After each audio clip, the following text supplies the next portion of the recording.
Resident Evil 5 is built around cooperative play, so we thought it'd be a good idea to do a co-op video review. Yeah, I'm sort of Sheva to Ryan's Chris Redfield. So in Resident Evil 5, you play as Chris Redfield and you're sent into Africa and you meet up with a new partner, Sheva Alomar. Chris and Sheva's mission is to stop a deal for biological weapons that's going down in the Kijuju region of Africa. In fact, this is sort of ripped off a plot of 24, I believe. The storyline here is meant to close out the Chris Redfield story arc, and you have past events, those are all brought up, and some mysteries are solved, some questions are answered. This is really a game, at least for the story-wise, that is meant for people who have played a bunch of other Resident Evil games.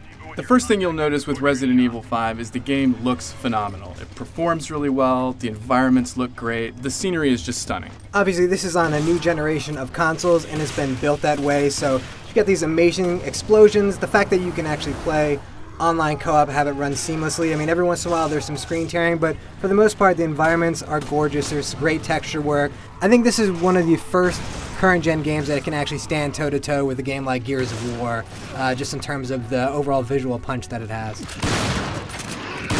Now, this is a Resident Evil game, but it doesn't play like some of the Resident Evil games you might be familiar with in the past. This is more of an action game than a survival horror game. I would actually go as far to say as that this is really not a Resident Evil game at all. This is an action game that has the overarching themes of Resident Evil mixed into it, but if you go into this thinking you're going to get a corridor shooter with lots of stuff jumping out at you in a creepy atmosphere, it's not here at all. Go into this thinking this is going to be an awesome action movie, and I think you're going to have a great time with it. And again, this game was built as a co-op game, and having a partner at your back at all times makes it less scary. So when you know somebody's behind you who can watch your back, you're just not going to have those oh crap moments. Playing RE5 with a partner, a real live partner, is a lot of fun. It's really easy to get in and join a game online, and once you do, you can play however you see fit. Yeah, the combo moves that they had in Resident Evil 4, that same idea is back for Resident Evil 5. Only now with a co-op player, you can have a little bit more fun with it. What's available for a combo move is really dependent on where you shoot an enemy, because an enemy's body is going to react differently whether you shoot him in the shoulder or the leg, and that positioning is going to change the type of attack you can do. I always fire directly at the crotch. Although RE5 is built for co-op, a lot of players will play by themselves, and when you do that, Sheva will be controlled by the AI. It does a pretty good job. Sheva does an okay job of getting out of the way and not being in your line of sight. She does tend to overuse ammo and overuse health, so you gotta kind of watch her. Also, fans of Resident Evil are familiar with the fact that you usually only have a certain number of inventory slots, and you have to kind of carefully manage that. So you can also use Sheva sort of as a pack mule, kind of you take the weapons you want and give her the things that you want her to carry around, except not health. I need ammo. Take this. When you finish Resident Evil 5, you unlock this really cool Mercenaries mode, which is just you against a horde of zombies and you're racing against the clock to get as many points as you can.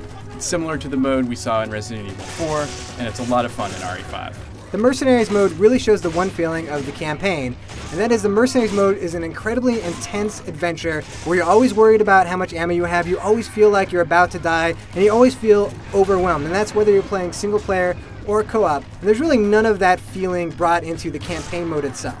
And that feeling that Hill was just describing is that classic Resident Evil feeling of always on the edge, almost about to die, almost a crisis, and it's kind of strange that the only time you feel that really is in the Mercenaries mode in RE5. Resident Evil 5 is a great action game, but I'd say it's not really a Resident Evil game in the traditional sense. Now this is a game that I never got bored with. You know, there was never a moment in Resident Evil 5 where I kind of said to myself, I just wish this was over. It's from start to finish, I just wanted to play more and more, and honestly, the minute that I finished it, I said to myself, man, I can't wait to go run through back again, you know, with my shotgun with unlimited ammo or my Magnum with unlimited ammo, and just blow the crap out of stuff. You're so cheap. However, I did find it was a little bit too easy, at least on the normal mode when I first played through. I really wasn't finding the challenge that I was expecting from a Resident Evil game. And that plays really into the whole idea that this is a game that just doesn't have that intense, I'm about to die feeling to it. It's that most of the time you can escape, you can actually avoid death the majority of time, and that's because, you know, if you get struck down and you're gonna die, I can actually run up to you and heal you in a certain amount of time and save you, just like the way you could with Gears of War, for example. And it just, you always feel like you have a safety net. This may not be the game that Resident Evil fans expected, but it's still a great game. As far as third-person action games go, if you Forget the fact that this is a Resident Evil game. I think this is one of the best ones that we've seen so far on this generation. It's just when you factor in that idea that this is supposed to be Resident Evil, that it comes up slightly lacking just because it doesn't have that horror element to it that we've come to expect from the franchise. They've really taken Resident Evil in a new direction with this game, and if you were really looking forward to a kind of a new take on that classic Resident Evil feel, this will definitely fit the bill. For the full review, head on over to IGN.com.